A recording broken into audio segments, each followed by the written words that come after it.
Sir, ഈ വരുന്ന ബീഹാർ തെരഞ്ഞെടുപ്പ് വളരെ രാഷ്ട്രീയ പ്രാധാന്യമുള്ള ഒരു തെരഞ്ഞെടുപ്പാണ്. ഇപ്പോൾ രാഹുൽ ഗാന്ധി ബീഹാറിലാണ്. സാധാരണ ബീഹാറിലെ പതിവ് RJDയും JDUവും തമ്മിലുള്ള പോരാട്ടമാണ്. ദേശീയ നേതാക്കളുടെ ഏറ്റുമുട്ടലിന് അങ്ങനെ വഴിമാറിയിട്ടുണ്ട്. ഇപ്പോൾ തേജസ്വി യാദവ്, നിതീഷ് കുമാർ ഏറ്റുമുട്ടൽ രാഹുൽ മോഡി ഏറ്റുമുട്ടലായി മാറിയിരിക്കുന്നു. എന്താണ് ഈ ബീഹാർ തെരഞ്ഞെടുപ്പിലെ ഈ ഒരു സമകാലിക രാഷ്ട്രീയ അവസ്ഥയിൽ ബീഹാർ തെരഞ്ഞെടുപ്പിൻ്റെ പ്രാധാന്യം? ഒരല്പം ചരിത്രവും കൂടെ പറഞ്ഞുകൊണ്ട് നമുക്ക് സംസാരിക്കാം. ഉത്തർപ്രദേശും ബീഹാറും ഈ രണ്ട് സംസ്ഥാനങ്ങൾ ചേർന്നാൽ തന്നെ ബഹുഭൂരിപക്ഷം MP-മാരെയും ഇന്ത്യയിലെ പാർലമെൻറ്റിലേക്ക് സംഭാവന ചെയ്തിരിക്കുന്ന സ്റ്റേറ്റുകളാണിവ. അതിൽ മറ്റ് സ്റ്റേറ്റുകളിൽ നിന്നും വ്യത്യാസമായി ബീഹാർ ഇന്ത്യയുടെ സ്വാതന്ത്ര്യ സമര ചരിത്രവുമായും സാമൂഹിക ചരിത്രവുമായും ഏറ്റവും കൂടുതൽ ബന്ധപ്പെട്ട് നിൽക്കുന്നു. സ്വാതന്ത്ര്യ സമര ചരിത്രം എന്ന് പറഞ്ഞാൽ ചമ്പാരൻ നീലകൃഷിക്കാരുടെ സമരത്തിൽ ഗാന്ധി നേരിട്ട് പങ്കെടുക്കുകയാണ്.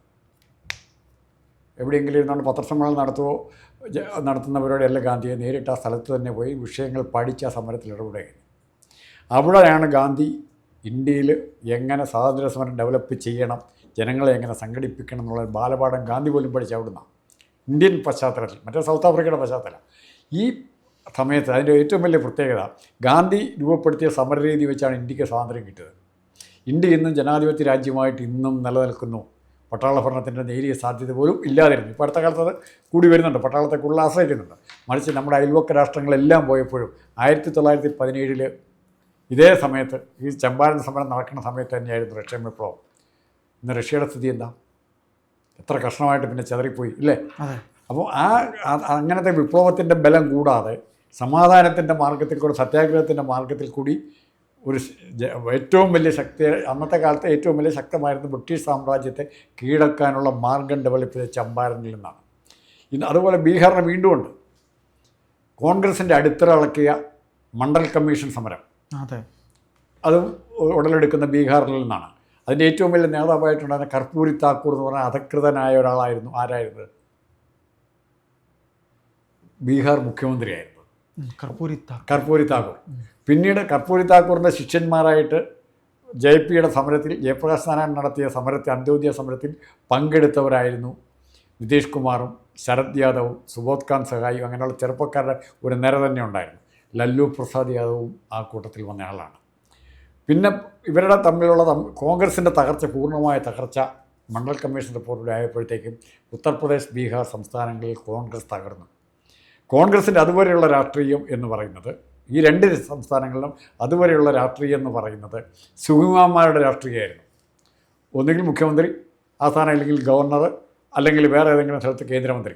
ഇങ്ങനെ ഏറ്റവും കൂടുതൽ സ്ഥലം കിട്ടുന്നവർക്ക് കോൺഗ്രസ്സിൽ ഏതെങ്കിലും പദവികൾ, അധികാരത്തിൻ്റെ പദവികളുണ്ടായിരുന്നു. ഇപ്പുറത്ത് സംഘടിച്ചു വന്ന ചെറുപ്പക്കാരുടെ സെറ്റായിരുന്നു പ്രതിപക്ഷമായിട്ട്, ജനതാ പാർട്ടിയായിട്ട്, ജനതാദളായിട്ട്, RJD ആയിട്ട് പലതരത്തിൽ രൂപം പ്രാപിക്കുന്നത്. എന്തിന്? ഇന്ത്യയിൽ ഏറ്റവും കൂടുതൽ ഭൂരിപക്ഷത്തോടെ ജയിച്ച രാംവിലാസ് പാസ്വാൻ ജയിച്ചു വന്നത് ബീഹാറിൽ നിന്നാണ്.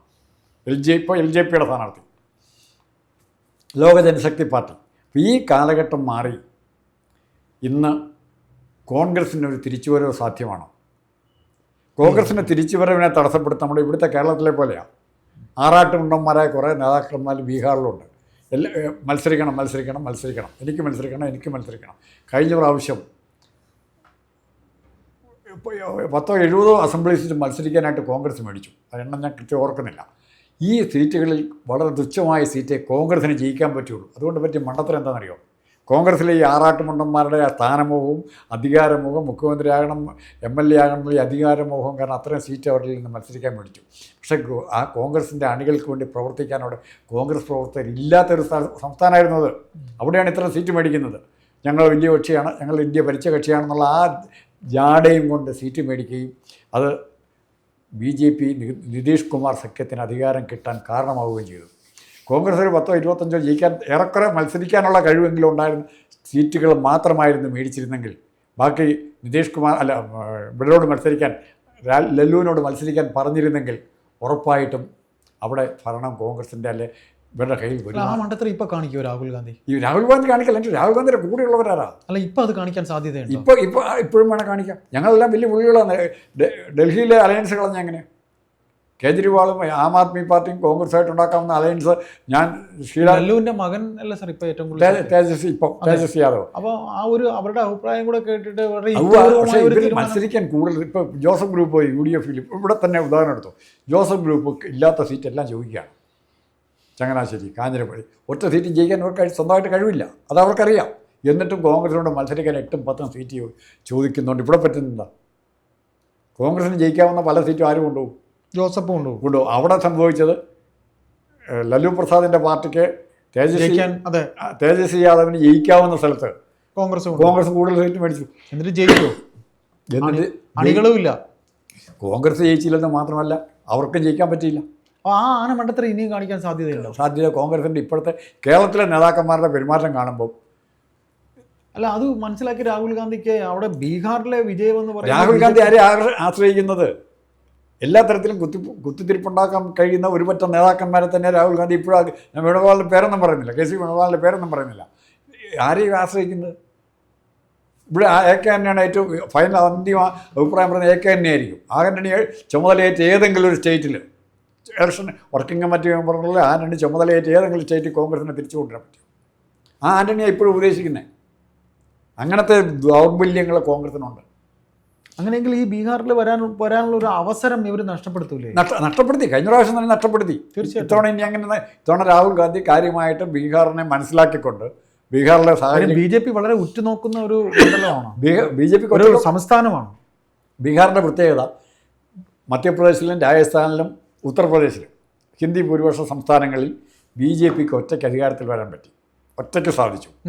മറിച്ച് ഇവിടെ ബീഹാറിൽ അങ്ങനെ പറ്റിയിട്ടില്ല. ബീഹാറിൽ പറ്റിയിട്ടില്ല. മണ്ഡൽ കമ്മീഷൻ റിപ്പോർട്ടിൻ്റെ ഏറ്റവും വലിയ പിന്നെ BJPയുടെ ജൈത്രയാത്ര ഉണ്ടായിരുന്നു. എന്നാ രാമജന്മഭൂമി രാമയാത്രയോ രഥയാത്ര. അത് അദ്വാനി നയിച്ച. ഈ അദ്വാനിയുടെ രഥയാത്ര തടഞ്ഞു നിർത്തുന്നത് ഗുജറാത്തിലും ബീഹാറിലും അല്ല, അവിടെയൊക്കെ ജനതാ പാർട്ടിയാണ് ഭരിച്ചിരുന്നത്. ബീഹാറിലെ ലല്ലു പ്രസാദ് യാദവാണ് തടഞ്ഞു നിർത്തിയത്. അതിന് വേറൊരു ചരിത്രമുണ്ട്. മുല്യാൻ സിംഗ് തടയുമെന്നായപ്പോഴാണ് ലല്ലു ഇവിടെ തടഞ്ഞത്. അതിന് രഥയാത്രയുടെ പുറകിൽ നല്ലത് ചീത്തയുമായി ഒത്തിരി വ്യാഖ്യാനങ്ങളാണ്. അത് നമുക്ക് പിന്നൊരു അവസരം ചർച്ച ചെയ്യാം. ഈ സാഹചര്യത്തിൽ ഒറ്റപ്പെട്ട് പോയ കോൺഗ്രസിനെ അവിടെ ലല്ലുവിൻ്റെ സഹായത്തോടെ തേജസ്വി യാദവിൻ്റെ സഹായത്തോടെ ഇപ്പോൾ തന്നെ ചില വിവരങ്ങൾ വരുന്നുണ്ട്.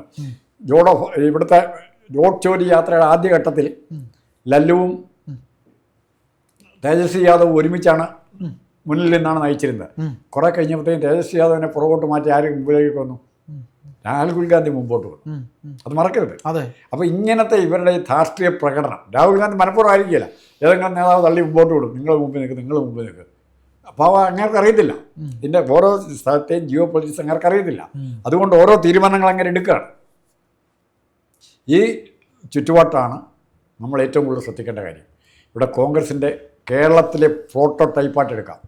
ഇവിടെ കേരളത്തിൽ അതേ വൃത്തികേട് തന്നെയാണ് കേരളത്തിലെ നേതാക്കന്മാർ ഒന്നിനുപുറകെ ഒന്നായി കാണിക്കുന്നത്.